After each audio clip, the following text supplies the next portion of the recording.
Halo guys, welcome back to Korea Remit bersama orang Korea yang medok. Oke, polo-polo, kita semua pasti ada yang namanya masa kecil. Dan di masa kecil kita itu sering banget mendengar cerita-cerita yang menarik. Entah itu mau princess, Barbie, Naruto, Transformer, apapun itu, macam-macam. Untuk aku sendiri, aku lumayan yakin cerita yang sering kita dengar di masa kecil kita ini sangat berpengaruh dalam membangun karakter kita. Contohnya, kalau misalnya kita sering nonton Transformer, nanti setelah kita gede, kita mungkin lebih suka yang robot-robot ataupun pengen menjadi seorang pahlawan. Tapi cerita yang bakal aku ceritakan kali ini adalah cerita seseorang yang dari kecil itu udah suka baca cerita bertemakan kanibalisme. Saking penasarannya dengan rasa paha manusia, setelah dia udah menjadi dewasa, dia memutuskan untuk beneran mencoba paha manusia. Ini ceritanya lumayan agak mengerikan, tapi juga menarik, karena cerita-cerita gini yang biasanya agak menarik. Jadi buat polo yang mungkin lagi makan daging, tak sarankan coba menantang diri. Langsung kita mulai. Kisah ini berawal mula dari lahirnya seorang laki-laki bernama Issei Sagawa pada tanggal 26 April tahun 1949 di Kobe, lebih tepatnya di prefektur Hyogo, Jepang. Kali ini tokohnya itu agak berbeda dengan pelaku-pelaku yang biasanya aku ceritakan. Biasanya itu pelaku-pelaku berasal dari broken home ataupun keluarga yang kekurangan secara ekonomi. Tapi Issei ini dia itu lahir dari keluarga yang kaya raya, bukan berkecukupan, tapi kaya raya. Ayahnya ini merupakan seorang pengusaha yang kenal baik dengan tokoh politik di Jepang, dan keluarganya bahkan cukup dipandang dengan baik. Jadi udah kaya, banyak kenalan, dan juga dipandang dengan baik. Ya tuh, karena nggak semua orang kaya dipandang baik. Kalau misalnya ada preman kaya, yo orang-orang takut mungkin, tapi kan nggak dipandang, kayak nggak dihormati gitu. Jujur, di masa pertumbuhannya, Issei ini menjadi anak yang lumayan cerdas. Meskipun kalau dibandingkan sama saudara laki-lakinya yang lain, dia itu lebih sering sakit dan juga kepribadiannya itu lumayan introvert ataupun agak lumayan tertutup kalau dibandingkan sama saudara laki-laki lainnya. Dan seperti yang udah aku sampaikan tadi, karena Issei ini berasal dari keluarga yang kaya, dia ini punya akses untuk menggapai berbagai jenis buku yang dia ingin baca. Kalau misalnya keluarganya pas-pasan, ya buku apa adanya itu yang dibaca ya, atau apa yang bisa dibeli atau yang diterima.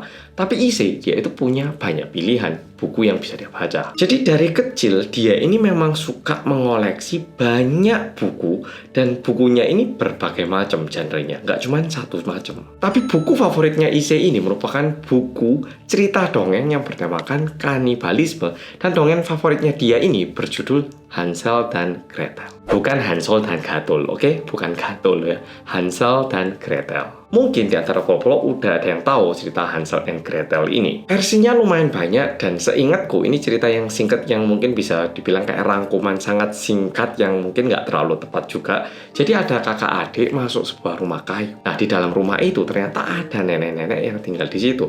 Dan neneknya ini awalnya itu baik banget ngasih makanan, yuk dirawat gitu. Tapi ternyata suatu hari neneknya ini berusaha untuk membunuh salah satu dari mereka dan nantinya meninggalkan jasadnya di dalam oven. Ceritanya kayak gini. Yang mau cari tahu lebih lanjut mungkin bisa dibaca nanti setelah video ini. Nah, pokoknya kayak gitu. Dan dari kecil, Issei ini emang suka banget membaca buku-buku kayak gini. Buku-buku kanibalisme. Dan menurutku sebenarnya orang tuanya juga harusnya ngecek ya, atau buku macam apa yang dibaca. Tapi kayaknya kurang dikontrol. Dan lama-lama, semakin dia membaca buku-buku kanibalisme, dia itu jadi mikir, "Lah, kemarin aku makan paha ayam itu rasanya kayak enak-enak gini. Paha manusia kira-kira gimana ya?" Jadi di masa kecil seharusnya kan ini difilter juga ya, atau buku yang dibaca. Tapi karena mungkin dia itu di masa kecil dan orang tuanya itu kurang mendampingi, dia itu memikirkan hal-hal seperti ini dan nggak tahu apakah ini salah atau betul gitu. Cuman ini merupakan salah satu rasa ingin tahu di masa kecilnya. Untungnya Issei itu nyadar bahwa penasaran yang dia miliki tentang kanibalisme ini salah, dan dia pengen mengobati dirinya sendiri. Dan cara yang dia pilih adalah dengan pergi ke psikolog. Tapi masalahnya setelah dia konsultasi, konseling, udah sharing berbagai macam, masalahnya dia itu tidak merasakan sebuah perubahan. Awalnya dia ngerasa ini salah karena belajar di sekolah gitu, dan dia mau mengobati. Tapi semakin dia konseling, bukannya membaik, dia ini ternyata malah lebih ingin tahu lagi rasanya daging manusia. Jadi bukannya membaik, tapi malah lebih memburu. Dan kalau misalnya polo-polo cari tahu, sebenarnya sebuah rangsangan yang diterima oleh anak kecil di masa kecilnya itu sangat berpengaruh ke masa depannya. Dan ini sama terjadi kepada Issei. Bahkan Issei ini memiliki fetish yang agak salah. Jadi Dari kecil karena dia ini tertarik sama hal-hal yang kanibalisme, ketika dia ngelihat cewek cantik, pemikirannya itu bukan ke arah seksual, tapi lebih ke arah, wah, lihat cewek cantik itu rasanya gimana ya? Wah, kok kayak enak dagingnya. Pemikirannya itu jadi salah kayak gini. Mungkin karena di waktu kecil, otaknya itu udah lebih sensitif dengan rangsangan-rangsangan yang berhubungan dengan kanibalisme. Sehingga berjalannya usia, awalnya dia itu cuma tertarik dengan kanibalisme, tapi lama-lama dia itu menjadi lebih tertarik untuk mencoba daging perempuan yang cantik. Jadi fetishnya ini bener nyambung dengan rasa penasarannya. Dan bahkan waktu Issei memasuki usia 24 tahun, waktu itu dia lagi kuliah gitu, dan kebetulan ada satu teman kuliahnya yang cantik banget. Teman ceweknya ini berasal dari Jerman gitu. Dan saking cantiknya ataupun saking tertariknya, Issei itu bahkan nge-stalking ini cewek, bahkan ngikut masuk ke apartemennya cewek ini, mahasiswi yang dari Jerman ini. Tapi untungnya di percobaan pertama ini, untungnya mahasiswi Jerman ini kebangun dan dia langsung teriak minta tolong. Dan berkat dari itu, cewek ini juga aman dan Issei pun membatalkan keinginan melakukan pembunuhan yang sebenarnya tujuan awalnya adalah mencoba dagingnya. Tapi karena ini kejadian dan juga cukup rame, akhirnya polisi pun datang ke tempat dan Issei dibawa ke kantor polisi dengan tuduhan percobaan pemerkosaan dan pembunuhan. Tapi di penangkapan yang pertama ini, tuduhan ini dibatalkan karena ayahnya Issei itu katanya langsung kayak bisa dibilang damai dengan si korban. Kayak, maaf ya, ini lo tak kasih uang, tapi kayaknya anak saya lagi salah aja. Dia itu bukan mau bunuh atau memperkosa, cuman salah masuk. Ini lo uang dikit kok, cuman berapa ini? 2M ta? Ya nggak seberapa dibandingkan sakit hati kamu, tapi ya maafin ya. Kayak gitu. Ini cuma ilustrasi, oke? Cuma ilustrasi. Dan 4 tahun setelah itu, di saat Issei berusia 28 tahun, dan waktu itu merupakan di tahun 1977, dia itu memutuskan untuk melanjutkan studinya S2 di Prancis, lebih tepatnya di kota Paris, di Universitas Sorbonne. Issei yang udah pindah ke Paris, dia kan tinggal sendiri dan dari polo-polo yang nonton video ini, aku juga sama, enak banget rasanya tinggal sendiri. Kayak kita nggak dicereweti sama orang tua, memiliki kebebasan sendiri, mau pulang jam berapapun terserah, kita ada uang saku, mau kita atur gimana pun juga bebas, ada kenyamanan ya toh. Nah, sama. Pertama kali Issei tinggal sendiri di Prancis, dia itu sangat menikmati kehidupan sendirinya, apalagi dia nggak kekurangan. Dan bahkan dia itu mulai menyewa PSK dan dia bawa ke apartemennya untuk memenuhi hasrat seksualnya. Dan sebenarnya setiap kali Issei nyewa PSK ini, dia itu juga ada keinginan untuk membunuh dan juga makan dagingnya. Tapi entah kenapa, setiap kali dia kayak mau ngambil pistol, karena dia itu mau bunuh pakai tembak gitu. Setiap kali dia mau ngambil tembak, tiba-tiba nyalinya itu langsung ciut gitu. Jadi berulang kali dia itu nyewa PSK untuk dibunuh, tapi gak pernah berakhir dengan pembunuhan. Untungnya. Jadi Issei pindah ke Prancis saat dia berusia 28 tahun dan itu di tahun 1977. Dan 4 tahun setelah itu di tahun 1981. Selama 4 tahun tentunya Issei juga punya banyak teman ya toh. Dan salah satu teman yang dia miliki adalah seorang perempuan dari Belanda bernama Rene Hartevelt. Mereka berdua ini kuliahnya sama, mereka udah kenal lama. Dan ternyata mereka berdua ini lumayan cocok. Jadi kalau ngobrol gitu nyambung, terus kayak diajak curhat juga enak. Jadi mereka ini merupakan sahabat yang baik banget hubungannya. Dan bukan akhirnya, suatu hari, lebih tepatnya pada tanggal 11 Juni tahun 1981, bisa dibilang hari yang begitu ditunggu-tunggu oleh Issei, itu pun datang. Ya ampun, kok medeni moro komputerku mati dewe. Tak memberanikan diri untuk cerita ini. Nah, pokoknya di tanggal 11 Juni tahun 1981 itu, Issei akhirnya ngundang Rene pergi ke apartemennya untuk makan malam dan juga belajar bersama. Dan jujur sebenarnya ini bukan pertama kalinya Rene ini kayak pergi ke rumahnya. Ya udah sering gitu loh, main bareng, belajar bareng gitu. Sehingga Rene yang mendapatkan undangan seperti itu, dia pun pergi aja ke sana tanpa sedikit pun rasa curiga. Karena ini merupakan satu aktivitas yang terjadi di kehidupan sehari-hari mereka. Maksudnya kalau misalnya pol-pol diundang sama teman ke rumah, biasa ya toh. Paling diajak belajar atau gimana ya toh. Sehingga Rene pun datang ke apartemennya Issei. Sesampainya di situ, Issei bilang, kita belajar dulu ya, nanti baru tak masakin. Ya, kita belajar dulu. Nah, nih kita belajar di sini aja, duduk gitu di ruang tengah. Nah, posisinya Rene ini membelakangi sebuah pintu, lebih tepatnya kamarnya Issei. Mereka udah duduk di situ belajar. Tiba-tiba Issei bilang gini, aku lupa ngambil buku satuku. Salah ngambil, bukan buku ini seharusnya. Aku tak ngambil bukuku bentar ya di kamar ya. Ya, ambil aja. Ya, silakan.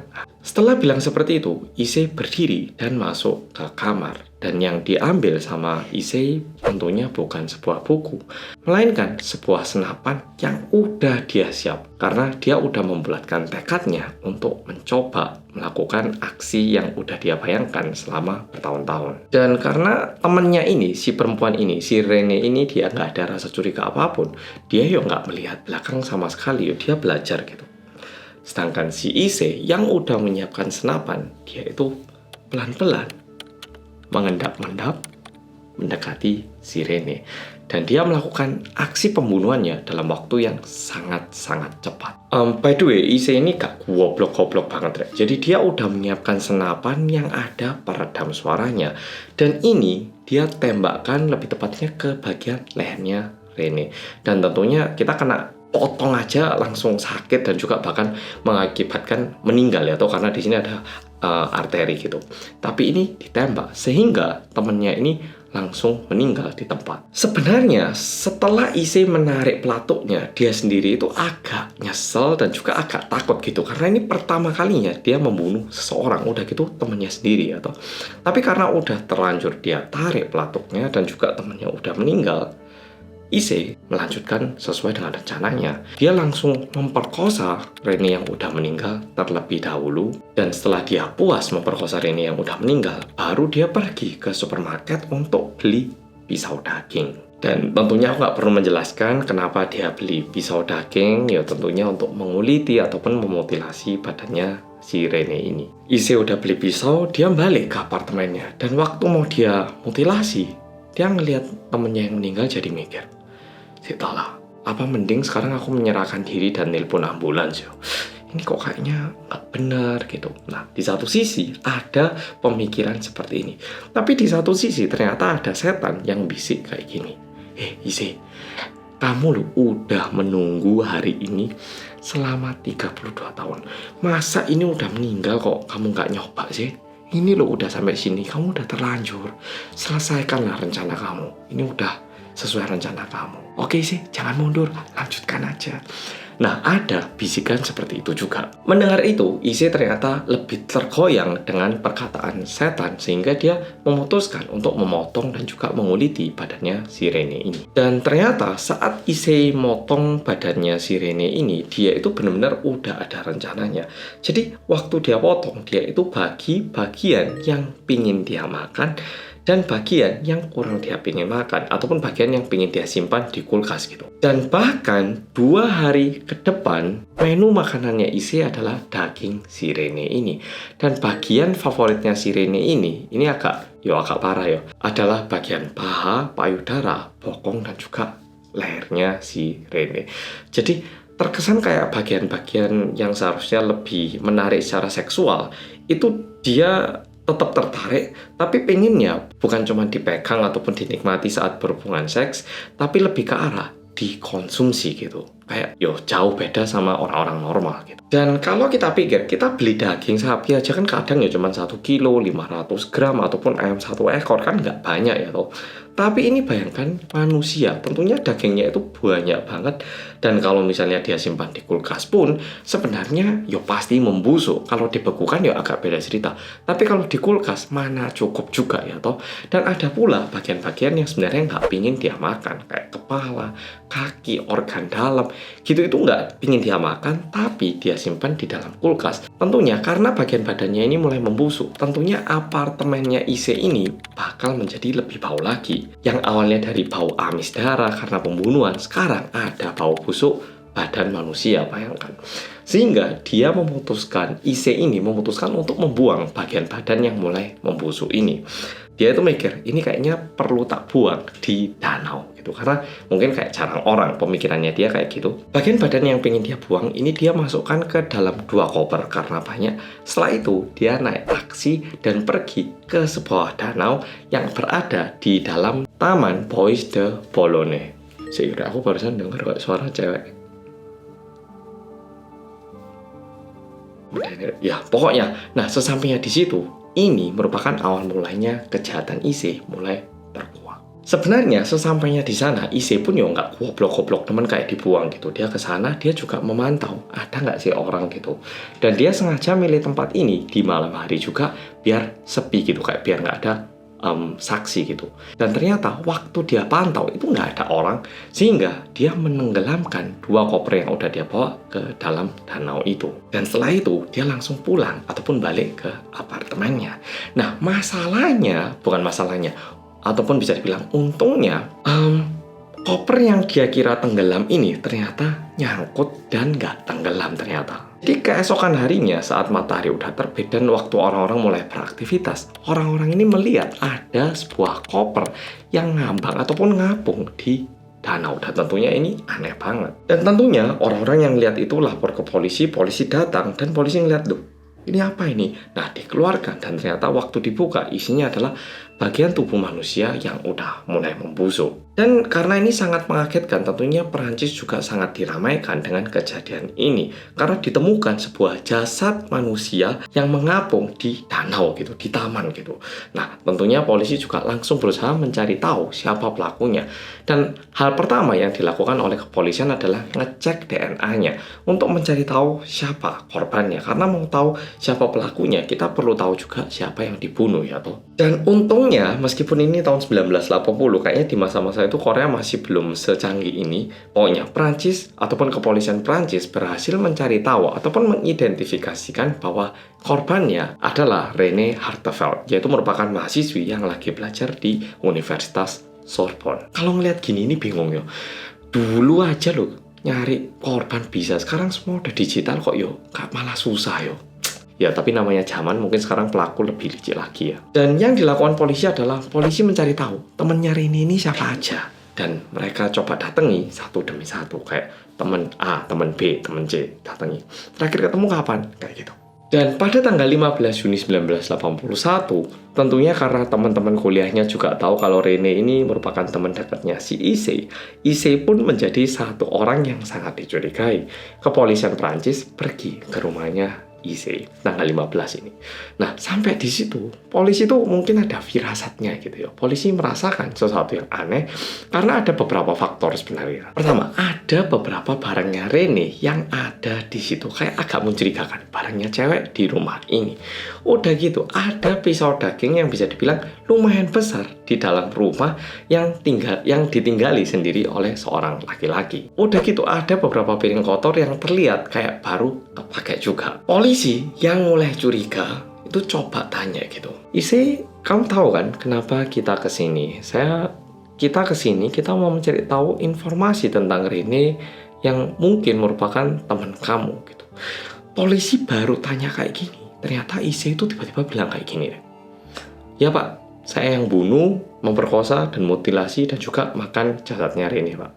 Tiba-tiba dia bilang kayak gitu. Oh iya Pak, saya udah makan badannya Rene, saya udah nyoba yang mentah, udah nyoba juga yang mateng, terus saya juga ngonsumsi klitorisnya Rene, Pak. Kebetulan waktu itu dia lagi menstruasi, jadi ada darahnya gitu, Pak. Saya nggak suka sih ada darah menstruasinya gitu, tapi saya pengen banget, Pak, nyobain daging klitoris. Jadi ya saya makan, Pak. Ya saya telan gitu, Pak. Malah bilang kayak gitu. Wah, by the way, ini aku nyoba menjiwai, tapi rotok ngeri gini ini orang. Dan bahkan yang lebih mengerikan lagi, selama 2 hari di saat dia mengonsumsi dagingnya Rene ini mungkin kalau cari di Google aja, ini aku harus nge-blur fotonya karena ini menyalahi peraturan YouTube kayaknya. Dia itu selalu memfoto dagingnya Rene sebelum dia konsumsi. Jadi kesannya itu kayak dia pengen mendokumentasikan pertama kalinya nyoba daging yang pengen dia makan gitu. Polo-polo lihatin sendiri di Google, aku ngeliat kayak. Dan aku nggak tahu ya pola pikirnya IC itu polos atau gimana, tapi dia bilang gini, Pak Polisi, tapi saya itu sebenarnya bukan ada kemauan bunuh, Pak. Saya itu pengen nyobain dagingnya aja, makanya saya bunuh, Pak. Jadi saya bukan pembunuh yang nggak ada alasan gitu, bukan, Pak. Saya ini ada tujuannya dan cara yang saya pilih yaitu membunuh untuk nyoba, Pak. Jadi Pak polisi jangan salah paham, tujuan saya itu bukan bunuh Pak, tapi untuk nyoba dagingnya. Ini merupakan proses saja Pak. Boyo, mungkin ini pola pikirnya atau gimana, pokoknya ini yang disampaikan sama IC ke kepolisian. Diakibatkan ini, tentunya IC pun ditahan dan juga menjalankan pemeriksaan yang cukup lama. Selama 2 tahun tuh dia kayak terus ditahan sambil menunggu sidang terakhirnya. Tapi ayahnya IC, laki-laki orang kaya, tentunya nggak mau kehilangan anaknya gitu. Sehingga langsung membayar pengacara yang paling handal ataupun yang paling mahal untuk menyelamatkan anaknya. Tapi masalahnya, waktu IC ini dibawa ke sidang, hakim yang waktu itu menangani kasus ini bernama Jean-Louis Bruguiere, ya mungkin cara bacanya aku salah atau gimana, tapi pokoknya itu. Bahkan hakimnya ini bilang kayak gini, ini orang terlalu kotor dan tidak manusiawi. Bahkan melakukan proses sidang untuk IC ini merupakan sebuah tindakan yang menurunkan nama baik hukum. Sehingga dibilangnya kayak gini, kayak ini orang itu nggak pantas untuk dibawa ke sidang gitu kesannya, kayak saking nggak manusiawinya. Yang kita sidang itu cuma manusia, ini itu bukan manusia, kesannya kayak gitu, kayak hewan itu ngapain kita bawa ke sidang. Nah kesannya kayak gitu, itu yang dimaksud sama hakimnya. Sehingga semua dakwaan ataupun tuduhan yang dibuat kepada IC ini tiba-tiba dicabut. Dan keputusan yang dibuat oleh kehakiman adalah menahan IC di rumah sakit jiwa tanpa batas yang ada di Prancis. Tapi pada akhirnya mereka memutuskan untuk mendeportase IC ke Jepang. Nah, masalahnya IC yang seperti ini, kalau misalnya kasusnya ini juga diberitahu ke Jepang, mungkin saat dia balik ke Jepang juga mungkin mendapatkan kayak perhatian khusus ya toh. Tapi masalahnya, kejadian yang terjadi di Prancis ini nggak diinformasikan ke pemerintah Jepang. Sehingga sesampainya di Jepang, IC ini bukannya ditahan di rumah sakit ataupun melakukan proses pengobatan ataupun konseling, enggak. Dia balik ke Jepang dan ya bebas layaknya kayak nggak pernah melakukan sebuah pembunuhan. Dan masalahnya, beberapa orang yang tahu akan kejadian ini, orang-orang Jepang yang tahu tentang kejadian ini, mereka pun nggak bisa apa-apa karena dokumen yang menyatakan bahwa IC ini telah melakukan pembunuhan ini ada di Prancis dan ini nggak dikasih ke Jepang. Sehingga pemerintah Jepang yang nggak bisa menghukum ini orang tanpa sebuah bukti yang konkret atau sehingga orang-orang yang tahu akan realitanya IC ini, mereka pun nggak bisa apa-apa, cuman nggak bisa apa-apa. Ya apa ya? Ya cuma sebatas itu. Sehingga di Jepang, catatan kriminal yang dimiliki oleh IC adalah satu-satunya menstalking perempuan asal Jerman. Dan pada akhirnya dia tidak melakukan pembunuhan dan udah damai juga. Cuman itu adanya. Setelah melakukan ini semua, dia kan hidup sangat tenang ya atau di Jepang. Udah gitu orang kaya. Dan yang dilakukan IC adalah menulis sebuah buku tentang kanibalisme.